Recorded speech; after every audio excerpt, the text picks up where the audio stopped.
على رسوله الكريم أما بعد فأعوذ بالله من الشيطان الرجيم بسم الله الرحمن الرحيم ويل لكل همزة لمزة الذي جمع مالا وعدده يحسب أن ماله أخلده كلا لينبذن في الحطمة وما أدراك ما الحطمة نار الله الموقدة التي تطلع على الأفئدة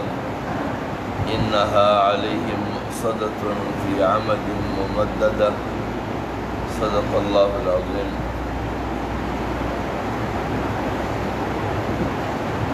آج درس میں شامل سورۃ الہمزہ ہے جو مکی سورت ہے، اور اس صورت میں کچھ ایسی عادتوں پر توجہ دلائی گئی ہے کہ عموماً وہ عادتیں جب بھی کسی طبقے میں یا کسی قوم میں یا کسی جماعت میں پائے جانے لگے تو ان عادات کی بنیاد میں پر ان کے اندر نہایت ہی زیادہ تکبر اور غرور پیدا ہو جاتا ہے، اور اس تکبر اور غرور کی بنیاد پر اپنے آپ کے علاوہ بقیہ انسانیت کو وہ دائرہ انسانیت میں نہیں سمجھتے، اور ان کے اندر وہ تکبر ان کی عارضی آسائشیں اور سہولتوں کی بنیاد پر اس میں پیدا ہوتے ہیں، اور وہ سمجھتا ہے کہ یہ آسائشیں اور سہولتیں ہمیشہ ہمیشہ کے لیے مجھے زندگی کا ذریعہ بنیں گے، زندگی عطا کریں گے۔ لہذا وہ مفسرین کرام جو مفسرین قرآن مجید کو قانون تبدیلی سمجھتے ہیں یا کتاب نظام سمجھتے ہیں، وہ اس صورت کو عنوان دیتے ہیں کہ یہ صورت ہے مذہبی یا غیر مذہبی جماعتوں میں سرمایہ داریت کے کردار اور اس کا انجام، یعنی جن لوگوں کا کردار اس کے سرمایے کے تابع ہو، وہ زندگی کی تمام تر عادات اور اخلاق کو اپنے سرمایے کی بنیاد پر پرکھتے ہوں، تو وہ اخلاقیات کے اس اونچے معیار پر فائز نہیں ہو پاتے جو اخلاق ایک انسان کے لیے لازمی تصور کیے جاتے ہیں۔ اب ان آیتوں میں اللہ رب العزت فرماتے ہیں ویل تباہی ہے لکل ہمزۃ لمزہ، ہر اس شخص کے لیے جو طعنہ دینے والا، عیب تلاش کرنے والا ہے۔ الذی جمع مالا وعددہ، جس نے مال جمع کیا اور اسے گن گن کے رکھا۔ یعنی مقصد یہاں پر یہ ہے کہ وہ شخص جس کی زندگی کا مقصد اور کچھ نہ ہو سوائے اس کے کہ وہ مال کو جمع کرتا رہے اور اکٹھا کرتا رہے، اور روز بروز اس کو گنتا رہے کہ آج اس میں کتنا اضافہ ہوا ہے اور آج اس میں کتنا اضافہ ہوا ہے، زندگی کی تمام تگ و دو اس کے سرمایے کی بڑھوتری پر لگی ہوئی ہو، ان لوگوں کی عادت پھر کیا بن جاتی ہے؟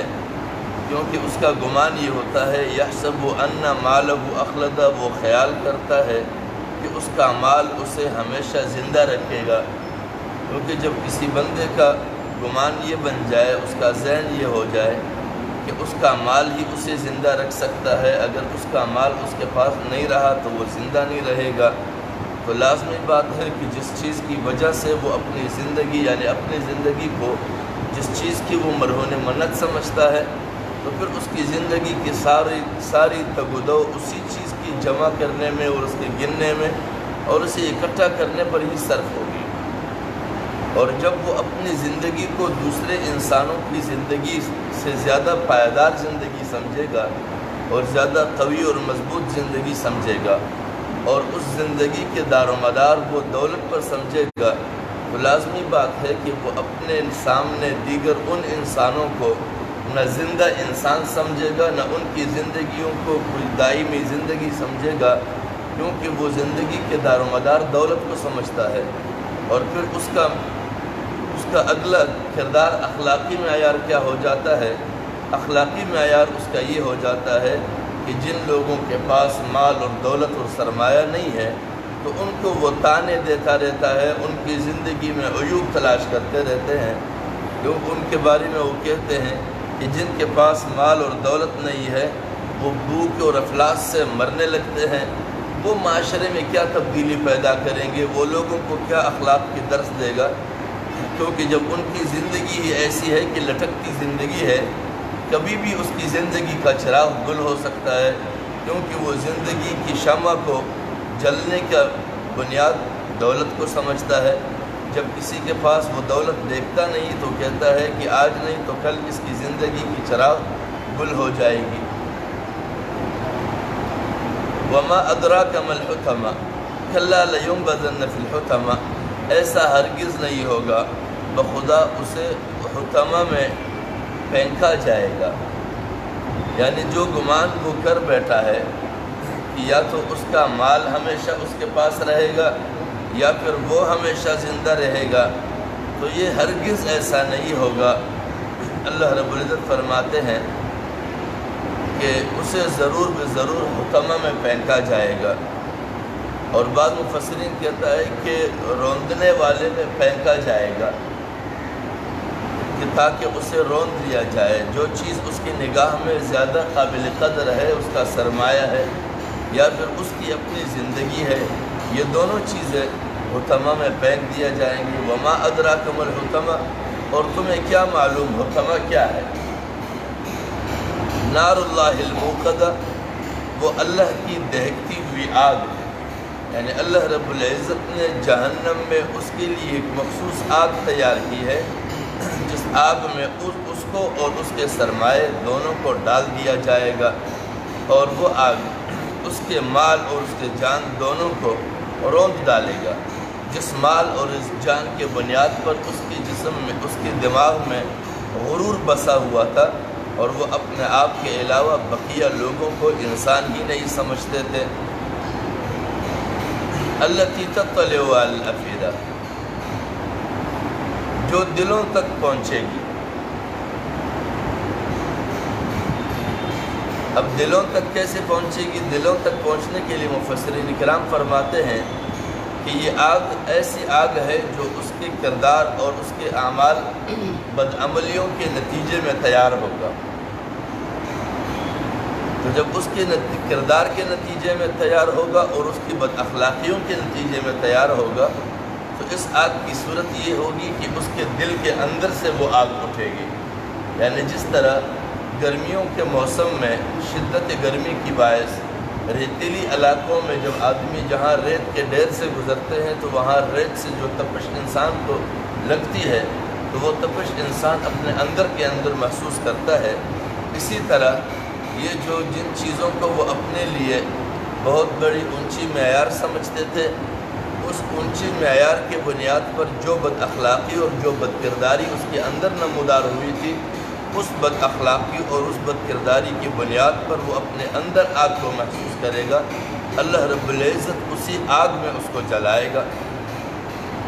ویسے تو جہنم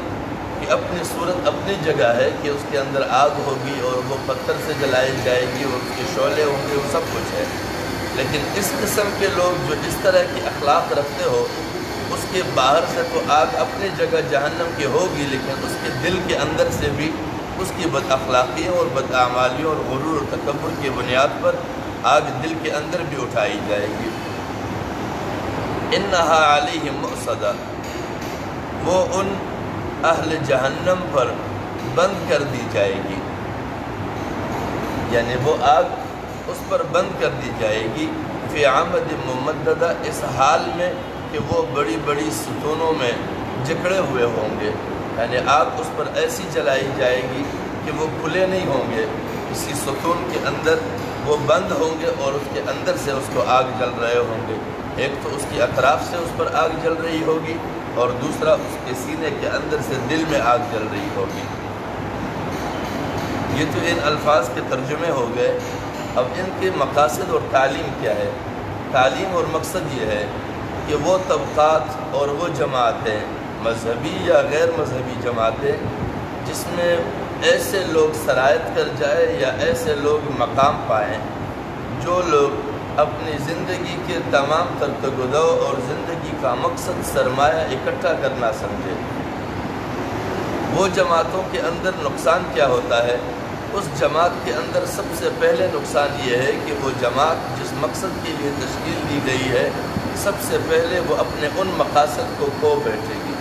ان جماعتوں کے پاس اپنا وہ مشن اور وہ پروگرام اور وہ مقاصد باقی نہیں رہیں گے، کیونکہ جب ان جماعتوں کے اندر ان افراد کے اثر رسوخ پیدا ہوں گے جو مال اور دولت کو اپنی زندگی کا منشا سمجھیں گے، وہ وہاں پر اسی منشا کو ہی اور اسی فکر ہی کو اثر انداز کریں گے، تاکہ تمام تر وہ لوگ جو آج سے پہلے یعنی ان کی سرایت کرنے سے پہلے لوگوں کی خیرخواہی اور لوگوں کی خدمت کا جذبہ رکھتے تھے،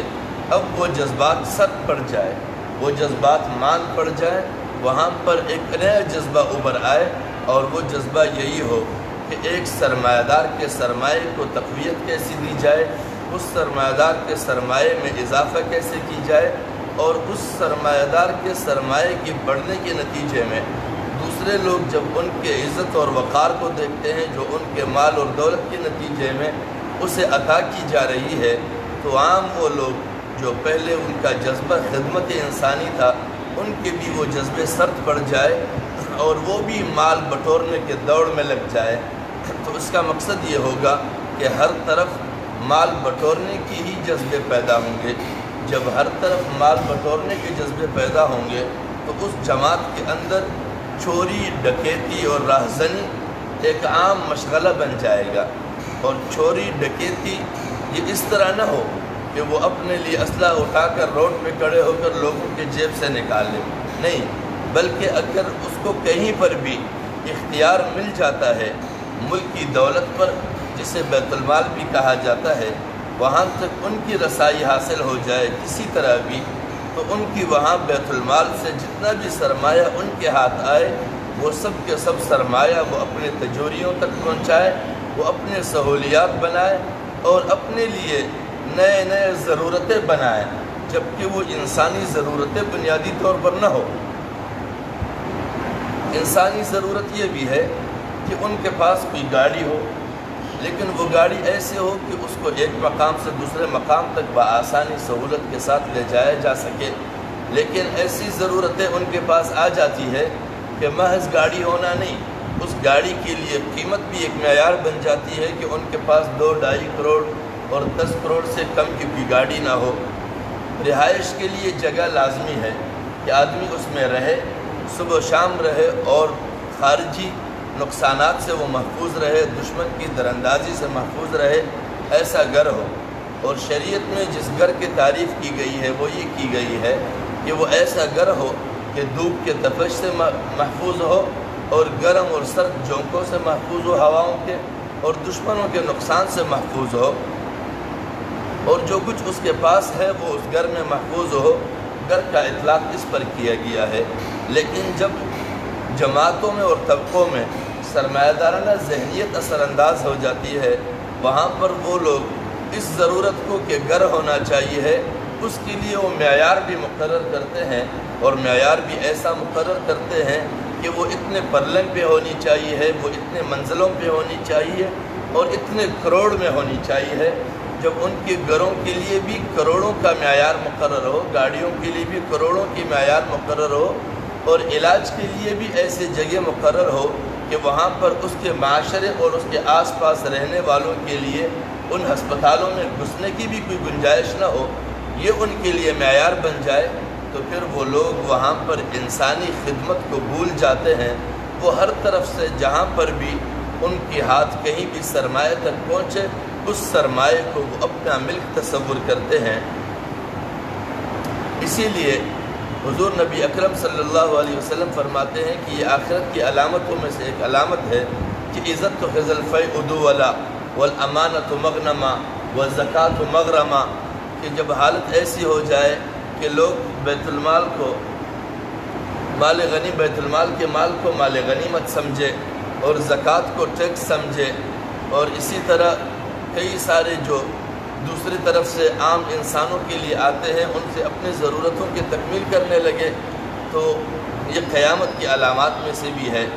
اور قیامت کو لوگ اس سے بھی تعبیر کرتے ہیں کہ ہر وہ لمحہ جو انسانوں کے لیے دشوار گزار ہو جائے، ہر وہ لمحہ جو انسان کے لیے مشکل ترین ہو جائے، ان کی زندگیاں دشوار ہو جائے، ان کی زندگیاں گزارنا جہنم ہو جائے، تو وہ وقت اور وہ لمحہ ان کے لیے قیامت ہے۔ ایک تو وہ قیامت ہے جو اللہ رب العزت نے واقع کرنی ہے، جس کے بعد پھر کوئی زندگی نہیں ہے کسی کے لیے، نہ دنیا کے لیے بقا ہے۔ اور ایک یہ قیامت ہے جو چند مخصوص لوگوں کی وجہ سے لوگوں پر آپ جماعتوں میں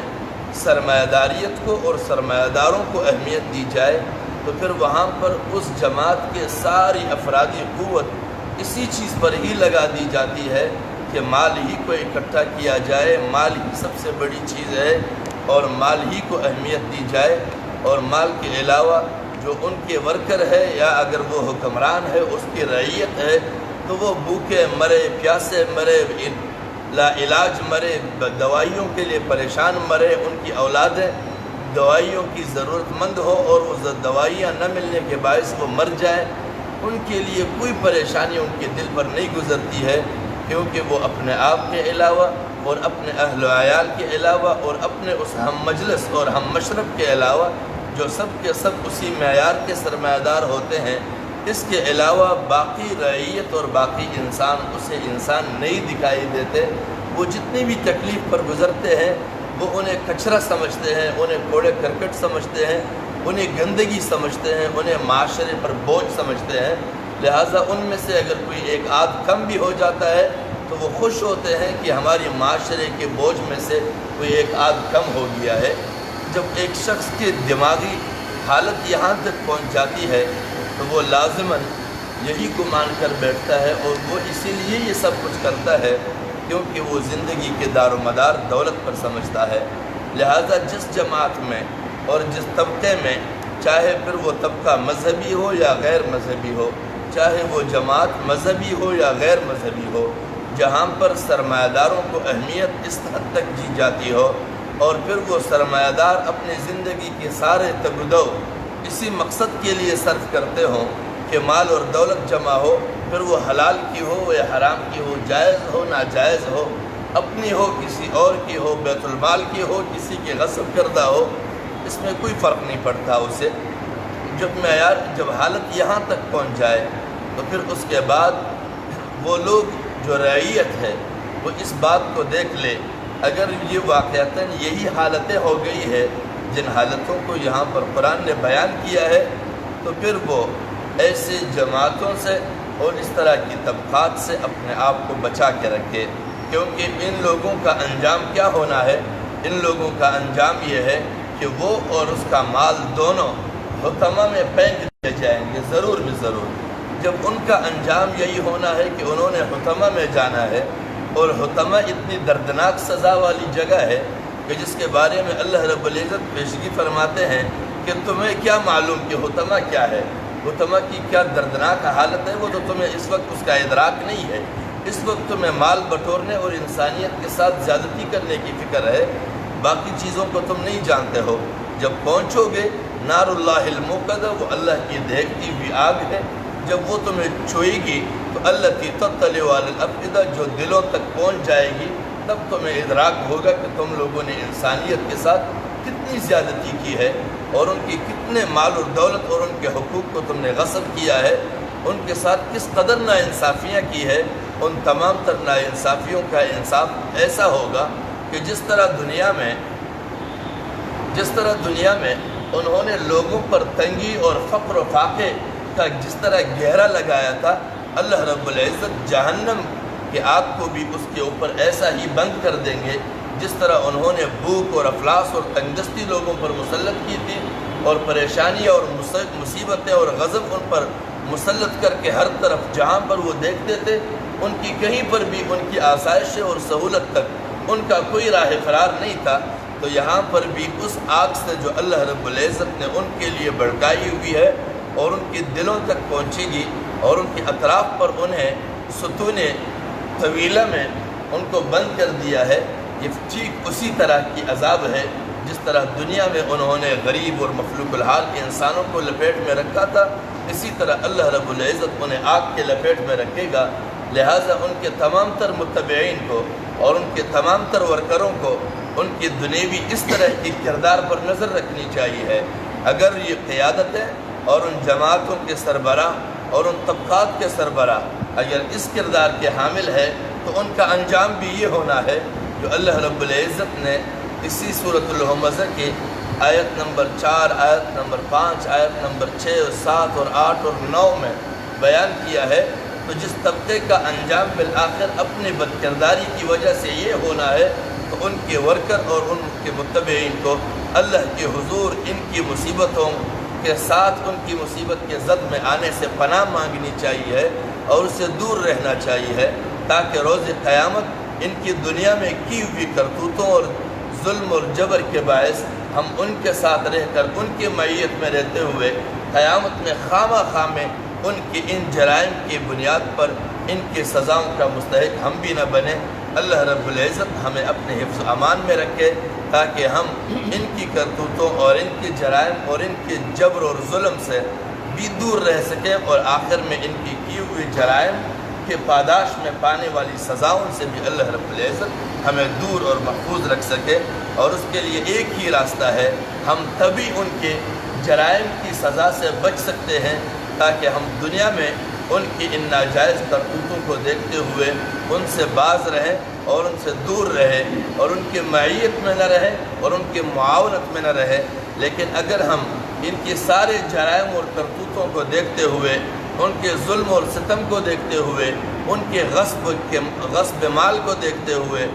لوگوں پر بھوک اور افلاس کی تسلط کو دیکھتے ہوئے پھر بھی ہم ان کی معیت میں رہے، ان کے ساتھ رہے اور ان کی پاکی بیان کرتے رہے، خدا کی پاکی اور خدا کی بلندی کو بھول بیٹھے ہوں، ان کی محبت دل میں بس گئی ہو، ناجائز ان کی تعریفات کرتے رہے، تو لازماً روز محشر ہم بھی ان کی جرائم کے پاداش میں ان کو ملنے والی سزا کا حقدار بنیں گے اور ان جرائم میں ہم ان کے ساتھ شامل حال رہیں گے۔ اللہ کریم ہمیں توفیق بخشے اور ہمیں وہ نظر عطا فرمائے، وہ بصیرت عطا فرمائے تاکہ دنیا میں ہم ان کے جرائم کو سمجھ سکیں اور اپنے آپ کو ان کی جرائم سے بری ذمہ کر سکیں تاکہ قیامت میں ان کو ملنے والی عذاب سے ہم بچ سکیں۔ وآخر دعوانا ان الحمدللہ رب العالمین۔ الحمدللہ رب العالمین والعاقبۃ للمتقین والصلاۃ والسلام علی اشرف الانبیاء والمرسلین وعلی آلہ وصحبہ ومن تبعهم بإحسان إلی یوم الدین۔ ربنا آتنا من لدنك رحمة وهيئ لنا من أمرنا رشدا، وصلى الله تعالى على خير خلقه محمد وآله وصحبه أجمعين برحمته